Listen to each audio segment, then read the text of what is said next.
Lee Raymond has a most distinguished career in the petroleum industry and is, of course, the retired but superb head of ExxonMobil. Importantly, he's a chemical engineer, which means that he has a degree of credibility that is too infrequently here in New York heard. So we're pleased about that. This National Petroleum Council report is most welcome. It is an extremely comprehensive report. It is a thorough report in examining all different aspects of the energy problem. It comes up with reasonable findings and recommendations. Lee Raymond was assisted in this report by Andrew Gould of Schlumberger on technology, of David O'Reilly of Chevron on supply, Dan Yergin on the demand side from the Cambridge Energy Research Association, and John Hamry on geopolitical matters from CSIS. These are genuine experts, and we are very much in Lee Raymond's debt for having led this effort, which has helped us so much to understand the principal focus of the report, as I understand it, the future of global oil and gas. Here's our program. First, I ask each of you to turn off your BlackBerries and your cell phones. Secondly, I'm going to ask Lee Raymond to make whatever comments he wishes to about the report.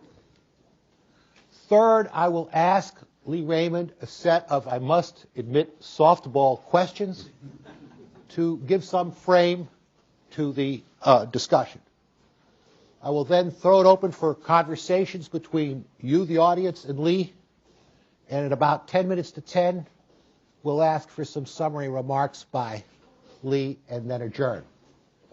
Thank you all for being with us. Lee Raymond, thank you especially for this report and for being with us this morning. And with that, please, sir, address whatever comments you wish. Okay, thank you, John. For this kind of meeting, I really would like to spend more time trying to deal with the questions that each of you might have rather than my talking. But let me just make a couple comments at the beginning. First of all, I suspect that most of you have no idea who the National Petroleum Council is. So let me just take a couple of minutes to talk a second about the National Petroleum Council. The National Petroleum Council is an outgrowth of World War II. At the beginning of World War II, the Roosevelt administration quickly concluded, and then the Department of War, that one of the key elements of managing the Second World War was going to be to manage petroleum. But from both sides of the equation. By that I mean making sure that the Allied forces had enough petroleum and that there were adequate petroleum supplies here at home to sustain the war effort and also to prevent the Axis powers' access to petroleum. In order to do that, they quickly concluded that the Department of War, did not have the expertise in how to manage petroleum and went to the industry and asked the industry to help them organize and staff the management of petroleum, which the industry did. They set up an organization. There were people from the Department of War and the Department of Interior involved in the organization, and for each person from the government there was a counterpart from somebody from the industry, and those people were paid $1 a year by the government. The industry basically paid for all those people. At the end of the war, of course, everybody went home, and President Truman said, "I'm not sure that's a very good idea." Kind of foreign in the thinking in Washington these days, but concluded that that expertise that was available from the industry should continue to be available to the Secretary of Interior, which at that time is where oil and gas reported. As a consequence, the National Petroleum Council was organized. It's made up of about 150 or 60 members. They're nominated by the National Petroleum Council and have to be approved by the Secretary of Energy. They are individuals, they're not companies. It's self-sustaining. By that I mean it receives no money from the government, and its only role in life is to respond to questions from the Secretary of Energy. It does nothing else. It does not lobby. It doesn't take positions on issues. It's to respond to queries that come from the Secretary of Energy. And over the years, I would say about every 2 years, there seems to be some reason to get the National Petroleum Council involved in a study. And that's the background on this study. We're coming up to just about 2 years ago when the Secretary of Energy asked us to do this study that we're going to talk about today. And the last comment I'd make about it is I learned, having been involved in many of these studies over a long period of time, I learned early on that one of the keys was to organize it and get agreement with the Secretary of Energy as to exactly what is this study supposed to do. Not what is the answer, but what is the form of the answer that you want. And that becomes critical because that lets you define the timeline. And when you can define the timeline, then you can go to the kind of people that John mentioned who were involved in this study and get them to contribute some of their best people to work on the study. If you have a defined timeline and a very clear idea of what you want to get done, good people will show up to work on it. If it's open-ended, seldom will people put forth the kind of individuals that you really want to have involved. That's what we did here. I think everybody who was involved in the study, as they look back on it, is even more enthusiastic at the end than they were at the beginning, which is very odd for a study like this. I would make two other comments that I think are overarching as you look back on the study that flavor everything that's in the study. Number one is the timeline that's involved in doing anything that significantly changes the energy outlook. And number two, the magnitude of the energy system. It's almost inconceivable for anybody to get their head around the size of the energy system and the complexity of the energy system.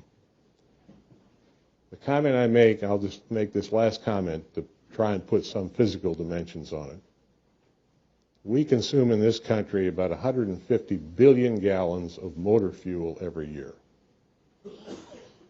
Now, I am absolutely certain that there's nobody in this room that has any idea of what 150 billion gallons looks like.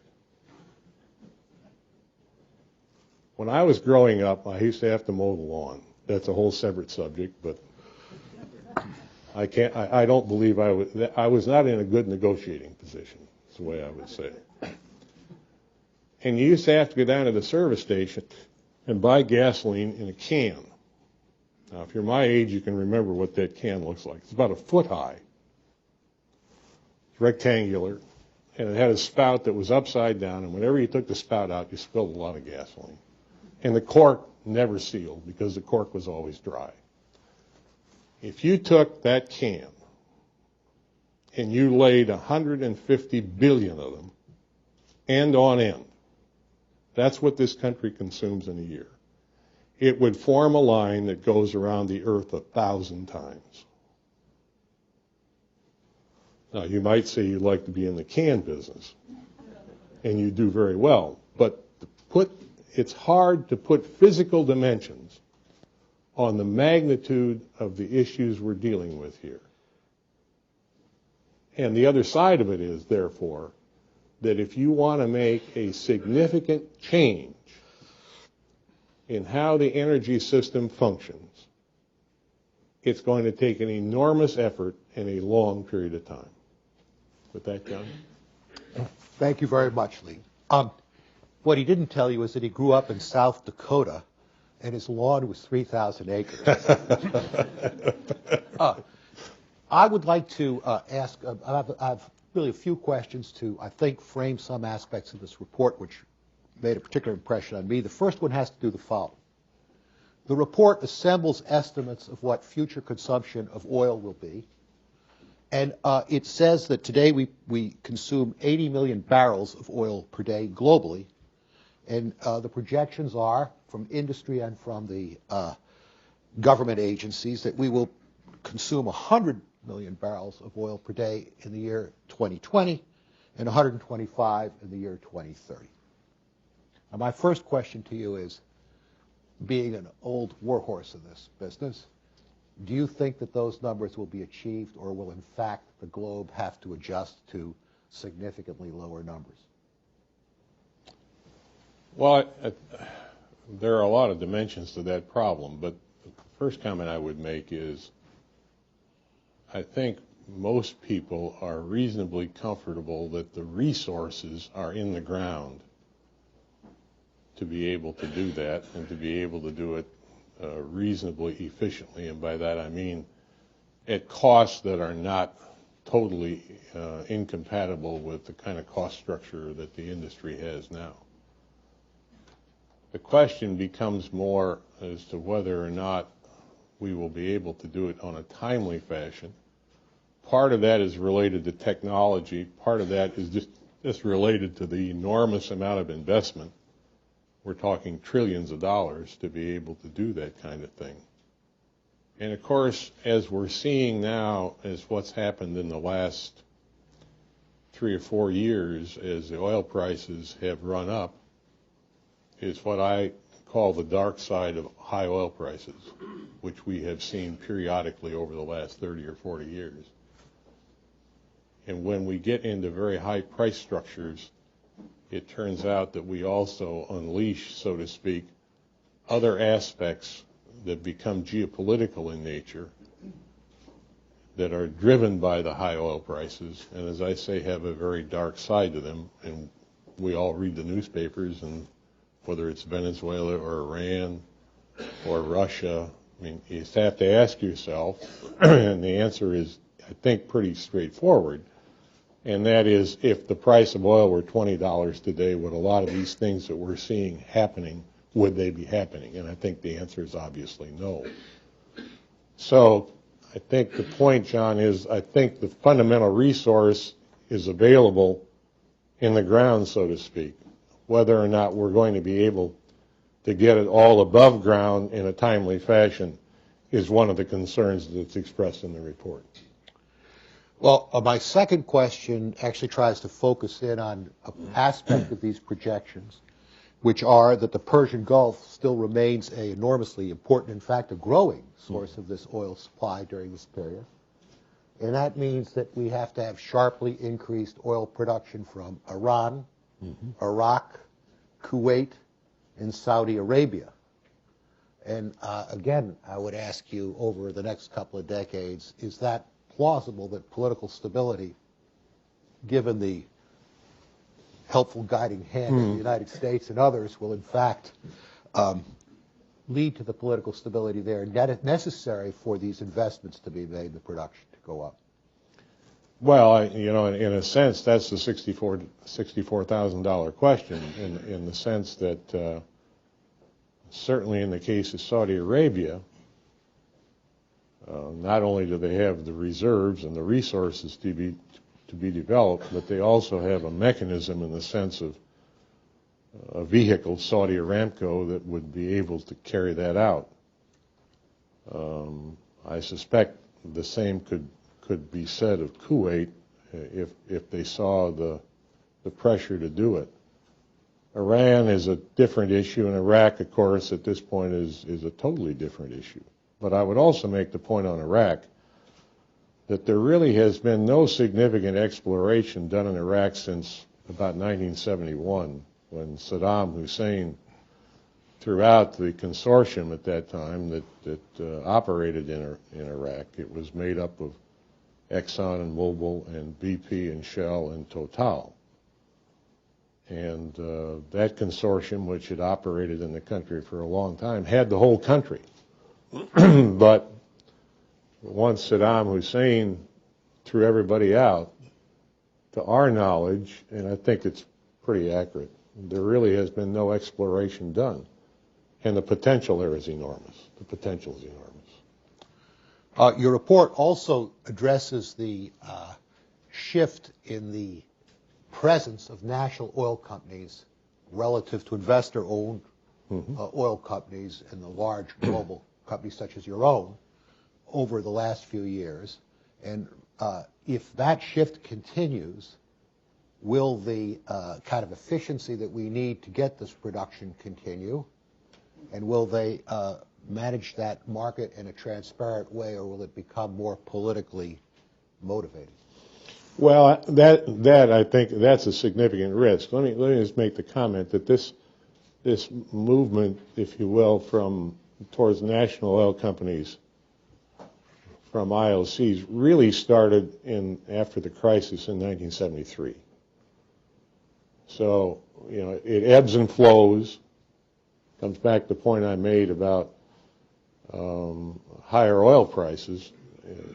There seems to be a lot of interest in the governments trying to manage the resource when prices are high, and when prices are low, they don't seem to have a lot of interest in doing that. So consequently, the first nationalizations were in the early 70s. In Saudi Arabia, it actually took until about 1981 or 82 to have that completed.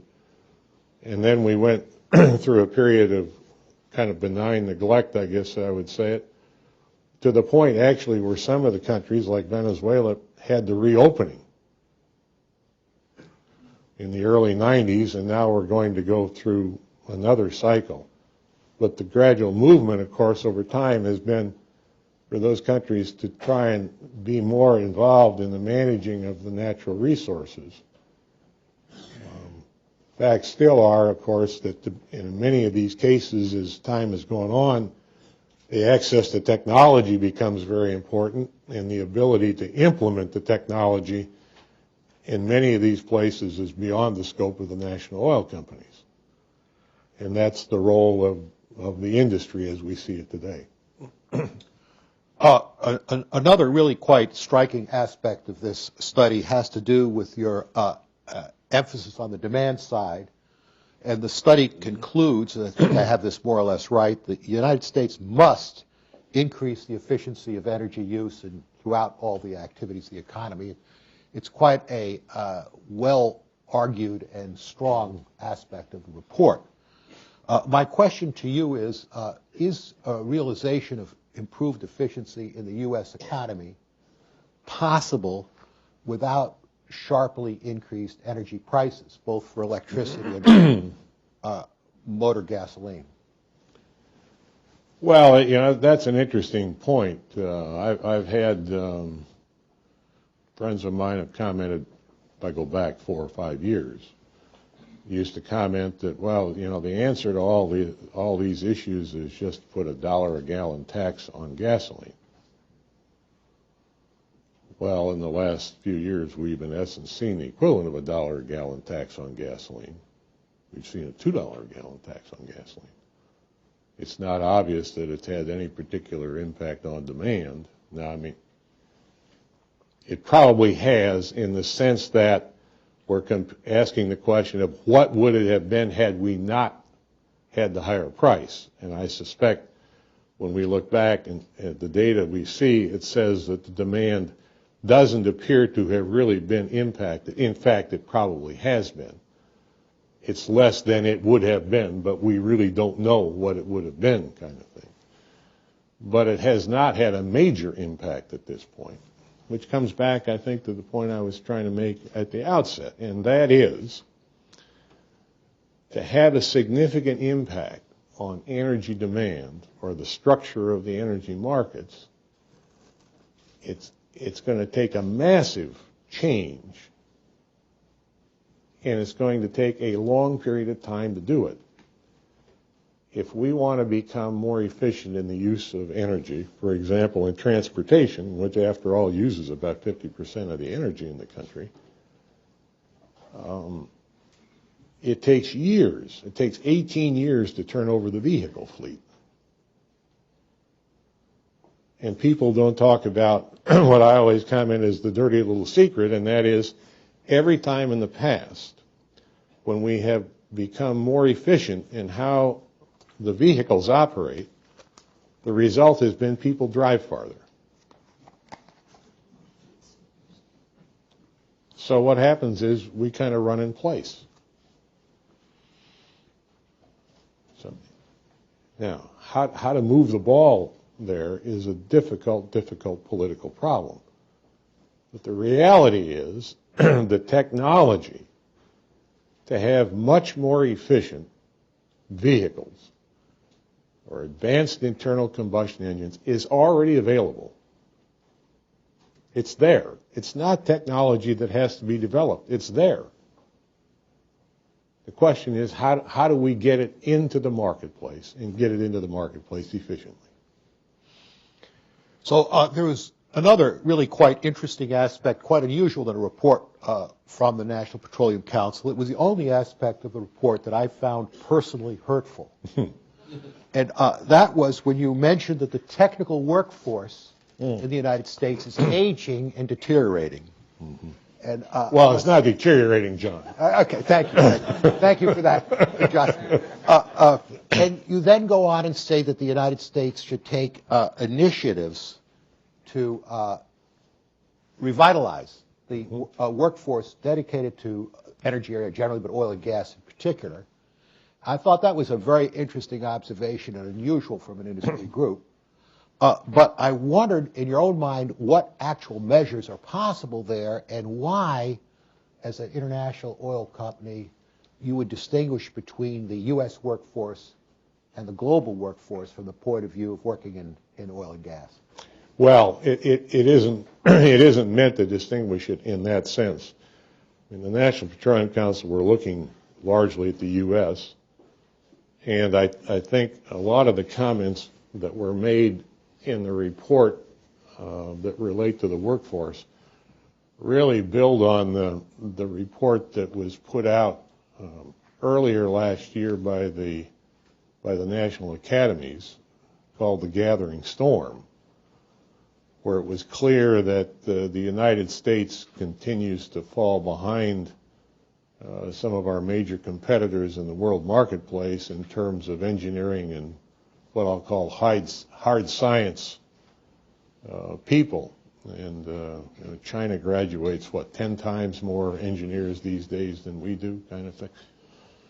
And I think the point is, if you start with that broader view of The Gathering Storm, and I was a member of that group too, and now you try and reflect just on the oil and gas, petroleum, energy industry, you really see it start to come home.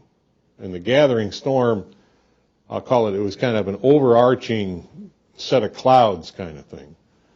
But when you look at the oil and gas industry, which is, as they would say, where the rubber meets the road, so to speak, is you really start to see the impact of not having access to the kinds of technical and hard science people that we need. Now, in terms of ExxonMobil, it recruits around the world, and in a sense is somewhat insulated from this because 2/3 of the people that work in the company are not U.S. citizens.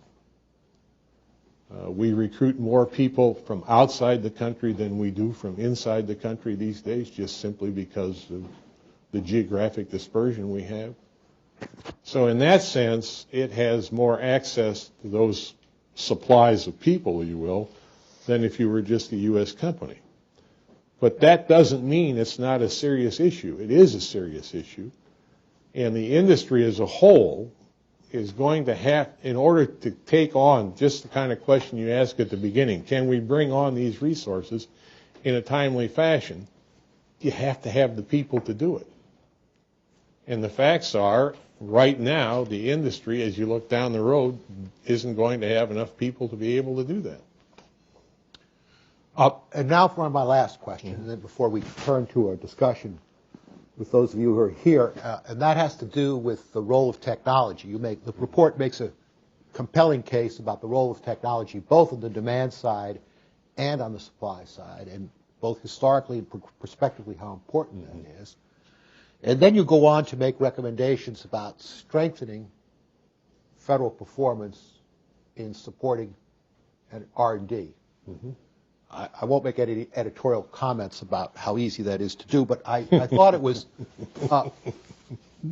quite noticeable that you didn't say anything about what industry should do on R&D in the report, and the fact that the oil industry generally, as my knowledge of this is spending a significantly lower percentage of its revenues over time than it has historically, partially because its revenues are going up so high.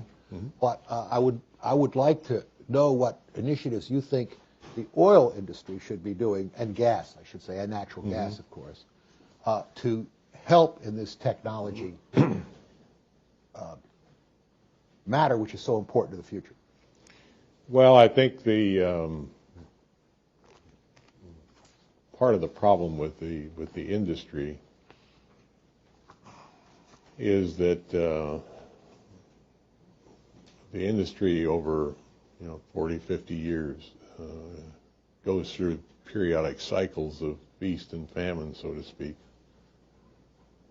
And every time it goes through one of those cycles, when it finds itself in a position of having to manage costs, some people conclude that one way to do that is to cut back on technology development. For those of you who know much about me, that has never been the case in Exxon or ExxonMobil. We had a different view, and that was that technology is the lifeblood of what we do, and the one thing we cannot do is sacrifice the future, if you take a long-term view of this, by cutting back on your commitment to the development of new technology. With the exception of Royal Dutch Shell, all the other companies in the last cycle basically got out of the technology development. And what that leads to, of course, is, and I've felt this for a long time, eventually, if you pursue that strategy long enough, by that I mean commitment to technology, you will end up with a proprietary set of technology that gives you a competitive advantage. The assumption that people made was that you could always buy the technology, and the answer to that is probably not, because all that's going to happen is that you're not going to have a competitive advantage and everybody's going to buy the same technology, and that's not going to lead to the kind of developments that the industry needs to have. So I think my comment, John, is that, and you read a lot these days about it, and that is people are now trying to reassert that they are interested in technology, but that's a long-term game. Right? And you can't say, gee, today I'm now interested in technology. You've got to say that continuously for 20, 30 years to really have that kind of commitment and the staying power that you need to have. And I guess I could make the same comment, and you alluded to it, about the government too. Sometimes it up and down kind of thing, instead of more of a steady course and how we manage this over a long period of time. But technology is the absolute lifeblood of the energy industry. And very few people understand the complexity, and I'll call it the leading edge, that the energy industry is at when it comes to technology. I mean, they are way out there on the far reaches. I had years ago somebody at NOAA made the comment, the oil industry, and we were talking about deep water technology, they said the oil industry is the NASA of the oceans. That's right. And that's right, because we're the only people that try and operate in 5,000, 8,000 feet of water, and all the technology that goes along with that. So, I'm a huge supporter of technology, a huge supporter of technology development. And I'll just make one other comment that kind of is overarching on all of this, some perspective. Most companies in the industry do like a 20-year outlook, and it's a rolling 5 years, so it's 18, 19, 21, and then you roll it over kind of thing. And I can recall the last time we were rolling that over, which was something like about 2002 or 2003 for the next 20 years. before they started on that, I asked the question, I said, well, if you go back and look at 20 years ago, what did we say in 1980 about the year 2000? Yeah. Now, of course, everybody immediately thought I was trying to just give them a hard time. I said, no, that's not my point. What I want to do is just look back and understand, try and understand what did we get right and what didn't we get right, and why. Interestingly enough, in 1980, the company forecast worldwide energy demand in the year 2000 within 1%, which is remarkable. The mix was a little different, nuclear versus coal versus oil and gas, but not significant. The area that we totally missed was technology. Technology moved much, much faster than we even envisioned in 1980, 20 years out. And I'll make the comment that we're sitting here today, the technology that will be in place or can be put in place at the end of this study period in 2030, nobody in this room can even visualize what it'll be. Thank you, sir. We'll now turn this open as a conversation with the audience. I want to remind everybody that this meeting is on the record. I would ask each of you when you have a comment to make, wait for the microphone to come to you, to identify your name and your affiliation, speak directly into the microphone, and ask one question of Lee Raymond. And I hope that we have a lively conversation on this report and all aspects of oil and gas. So with that, the meeting is open. Yes, please. Thank you. Dan Rosen, China Strategic Advisory. The Chinese national oil companies are very pragmatic around the world. Are they operating pretty much the same way you would run one of them, or is there some significant difference? Well,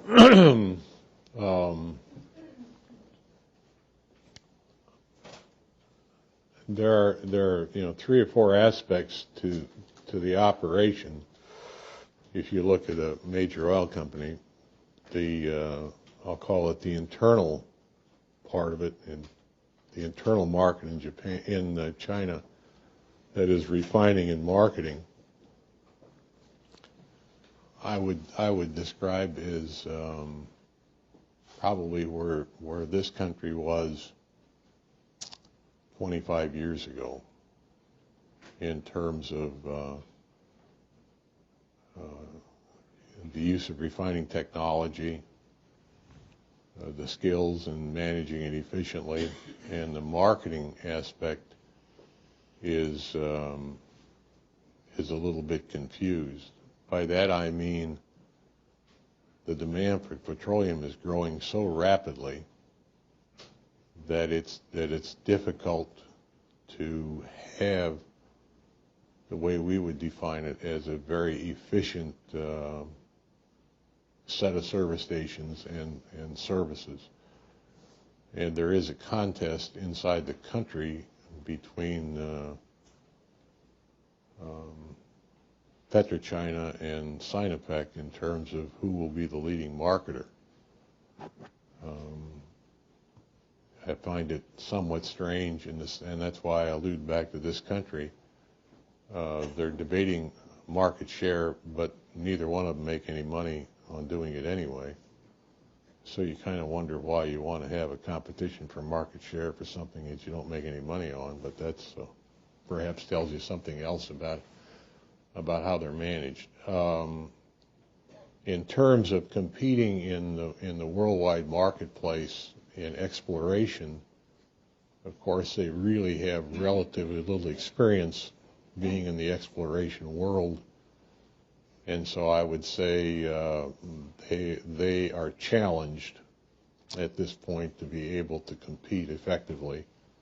On the other hand, they have a clear national policy of access to resources, both inside the country and outside the country. And as you would suspect, as time goes on, they will manage that more effectively. In terms of how they manage their whole business, they have excellent people, which would come as no surprise to you. Probably a few too many, which also would come as no surprise to you. And a reasonably clear vision of where they want to take it into the future.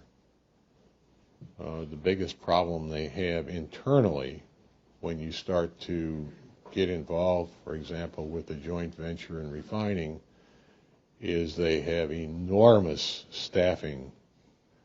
Where we would have 1,000 people in a refinery, they might have 10 or 15,000 kind of thing. Other questions, comments? Please. I'm Tony Holmes. I do Africa here at the Council. Staying on the same subject of China, clearly there's a belief in China that there's an advantage to physical control of petroleum producing assets. There seems to be somewhat the same belief in the United States, at least if you measure our reaction to the possible Chinese takeover of Unocal several years ago. So drawing on your experience at Exxon, I wonder, given this tremendously complex, globally integrated physical control of resources and an equally complex but more limited commodities, financial trading aspect for buying and selling and marketing petroleum, what is the advantage of physical control of production assets? And is this something we're just reacting to out of xenophobia, or is there really something there? Well, if there is value in physical control, it's only in times of shortages.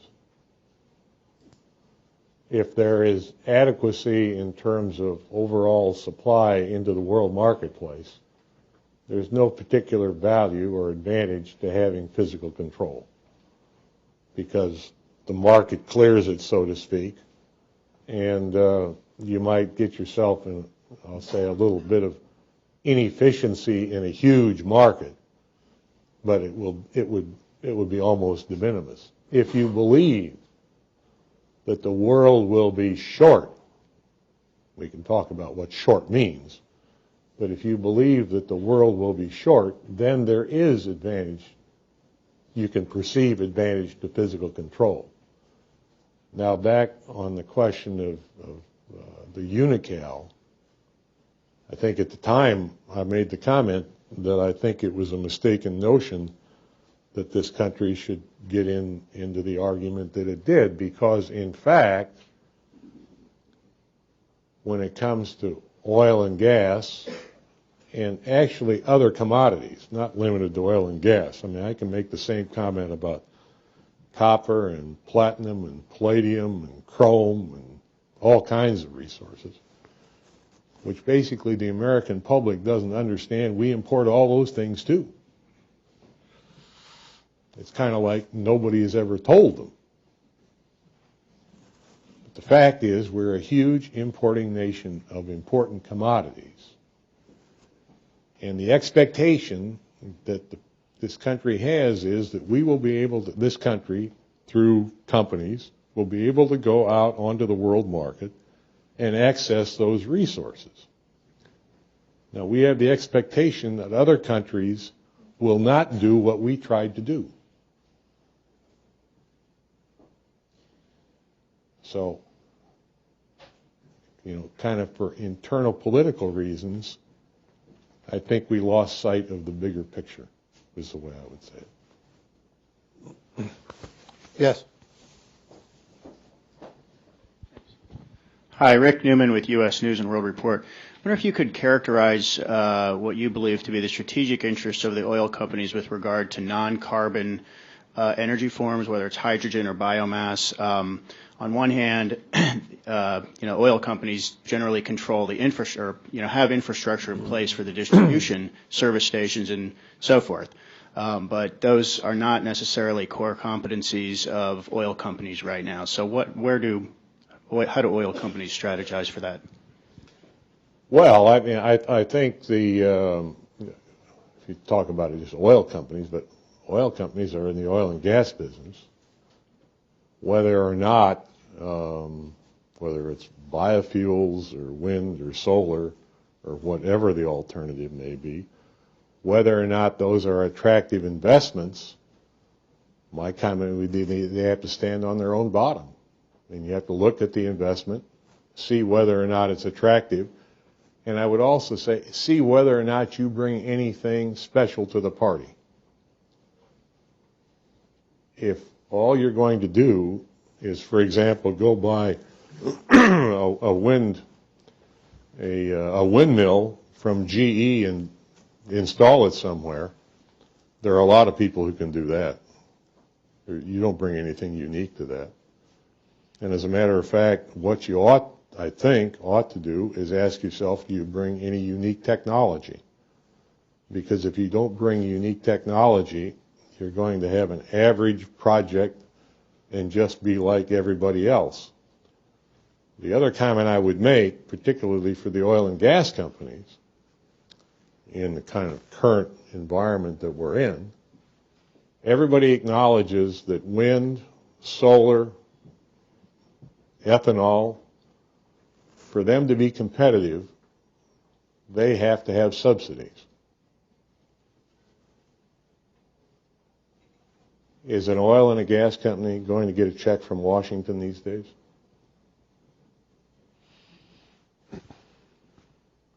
Yes, back here. Ahmed Al-Subai from Saudi Petroleum. Of course, our relationship with ExxonMobil goes back many years that I can care to say here. But my question to you is, we're facing technological challenges, geopolitical challenges, environmental challenges. We want to attract the best and the brightest. How can we do that when our image has plummeted? Where did we go wrong as an industry? How can we attract the best people? The informed discussion are becoming rarer and rarer about energy. It's usually politically charged, and the facts are not known or ignored. So what can we do as an industry to reverse that trend? Well, that's a question that I'm afraid doesn't have an easy answer and hasn't had an easy answer for a long, long time. The comment I will make, and I can only speak from what I can remember, so to speak, is that while all this has been going on over even periods, if I go back and look at the 90s and the collapse of oil prices in 1998, 1999, all through these periods, Exxon and then ExxonMobil has been able to hire all the people we needed of ever-increasing capability all over the world. Now, whether that's unique or not, I can't answer. But I can say, when it comes to hiring the kind of hard science, hard engineering people that you need, a lot is made, and as a matter of fact, if you read the report in detail, when we discussed this issue, when it was originally drafted, they talked about the enrollment in petroleum engineering. And I will have to tell you, I made them change the report. They said the source of most of the people in the industry is not petroleum engineering. It never has been. The primary source of people in this industry, John and I will agree, is chemical engineering. And that's always been true. So the question isn't to look at enrollment in petroleum engineering as a surrogate for how many people are available to the industry. The broader issue is access to engineering talent, primarily chemical, to some degree electrical and civil engineers, which are really what make up the workforce that the industry has. And those people continue to be attracted to the industry. Yes, sir.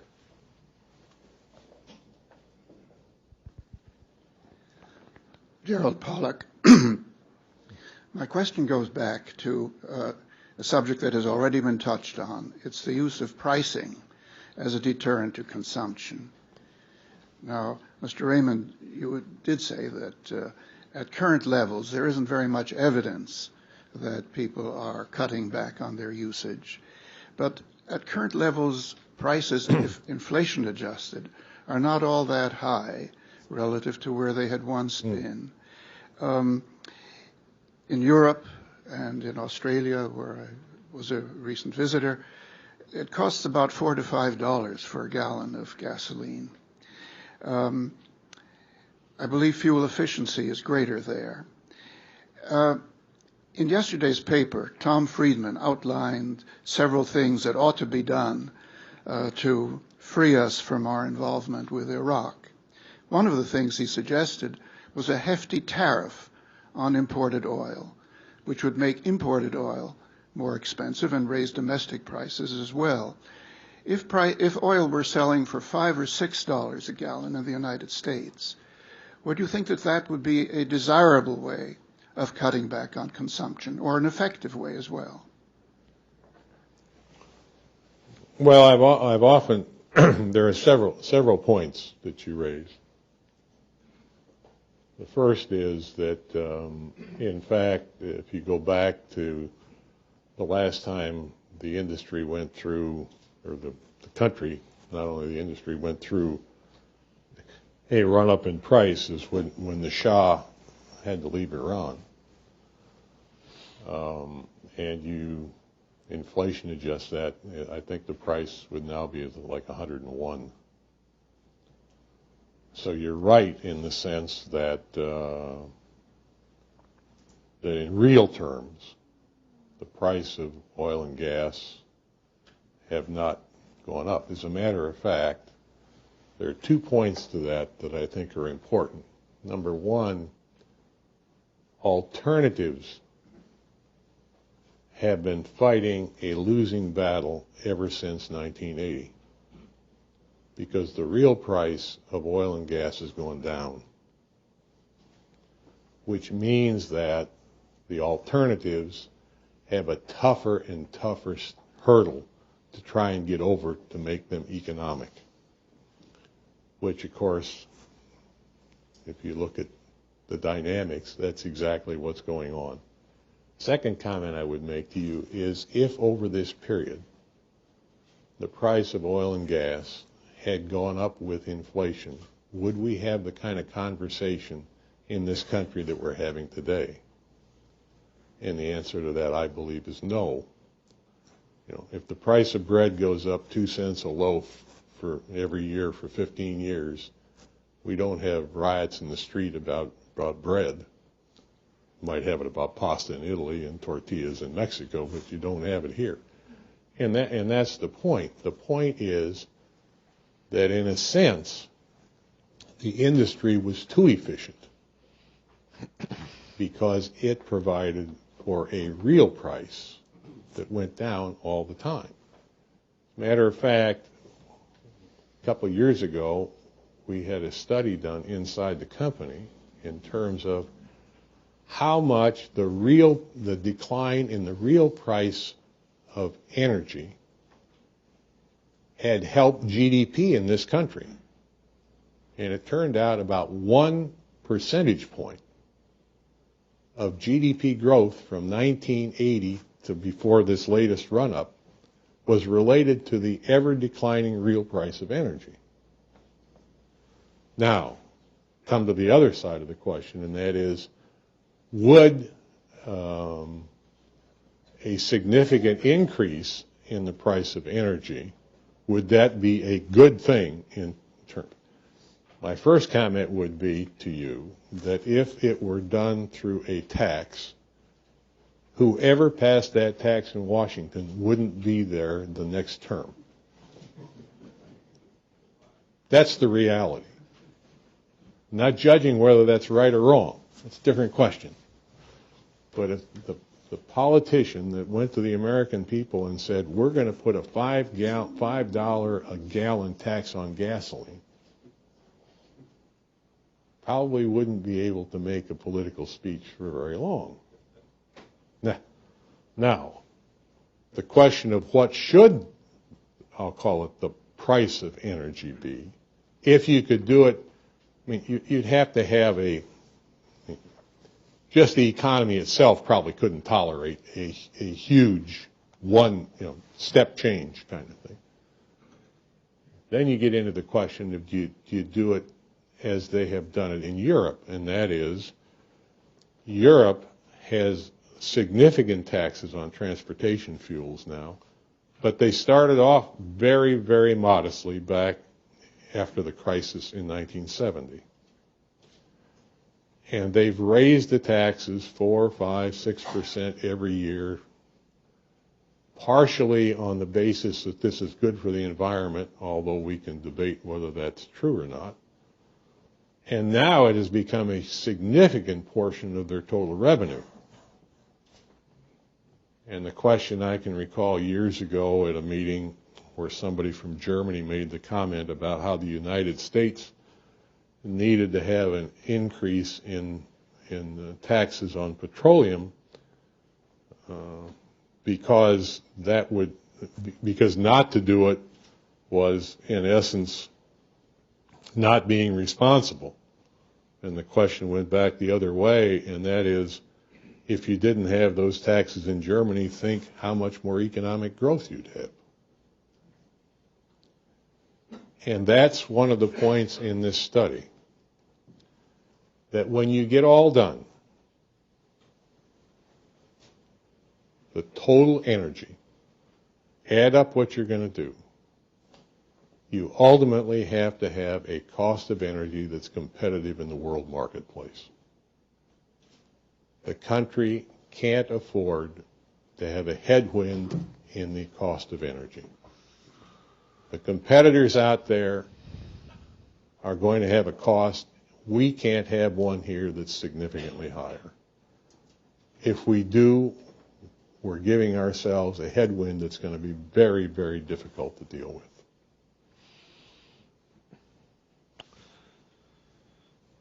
Bob.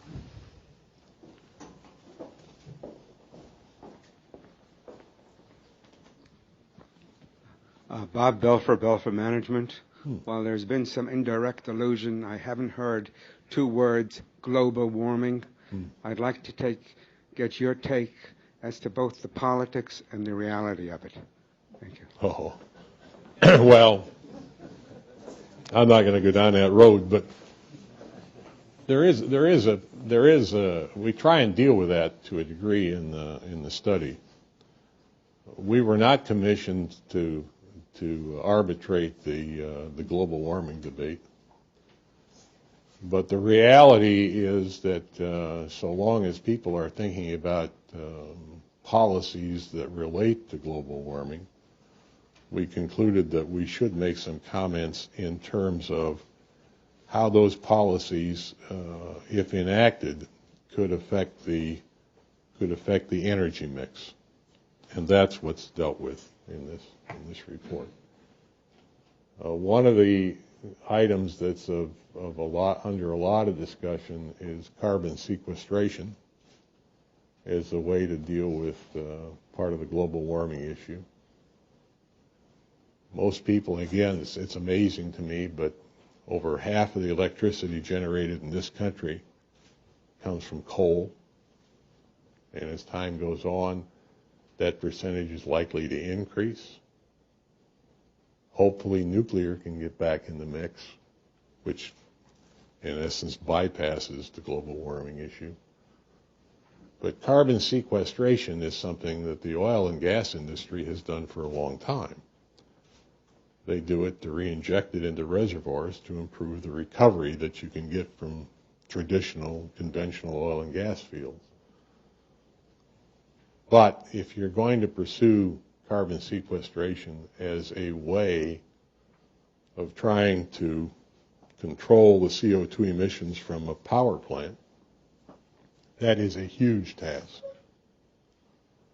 A gigawatt power plant, which is kind of a standard issue these days, carbon sequestration would require you to inject into the ground 150,000 barrels a day of supercritical CO2.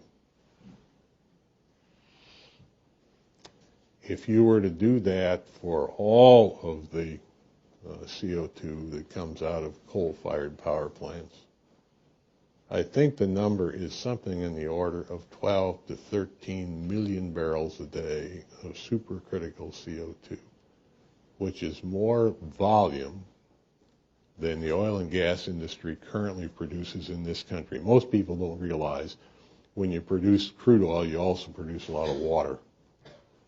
So if we're producing in this country something in the order of 5.5 million barrels a day of crude oil, in terms of total liquids, we're producing about 13 million barrels a day of total liquids.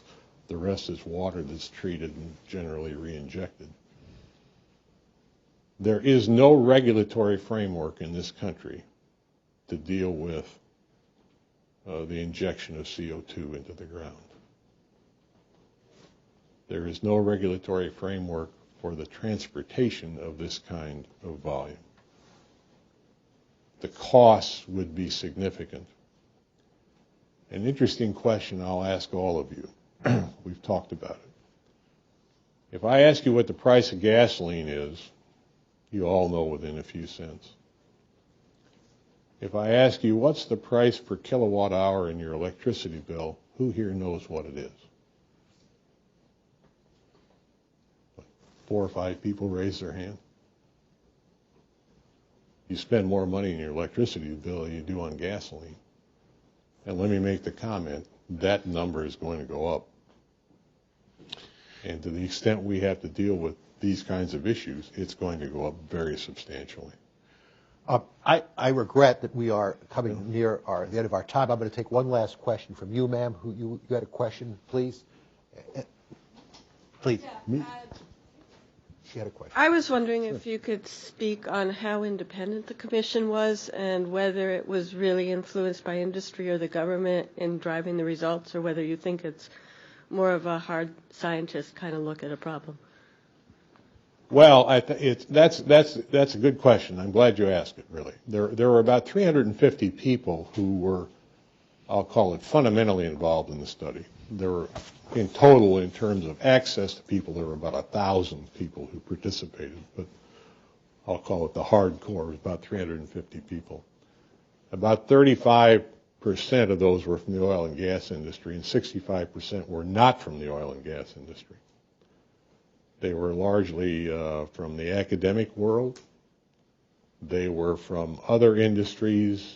For example, General Electric had people. The automobile people had. Any comment we made in the report about transportation had the transportation companies were involved. So it was a very, very broad cross-section. And the reason it was is so I could answer exactly the question which you have asked. We were clear, and John mentioned at the beginning, we had other people involved, and the demand side was Dan Yergin. The political side was CSIS. We wanted to make sure that this wasn't just perceived or was just the oil and gas industry or the petroleum industry taking a look at this. We had a lot of people involved from utilities. The objective of the exercise was to look broadly at energy from every prism that you could look at it. And whether we were able to accomplish that, you have to form your own judgment. But I can tell you that we had no preconceived notion when we started. And I think if you were to interview everybody who was involved in the study, they would tell you at the end a couple of things. One, they learned more than they ever imagined that they could have learned by participating in the study.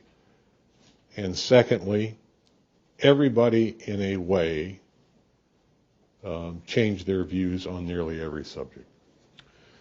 Well, I regret we don't have time for more discussion here if we could stick to the schedule.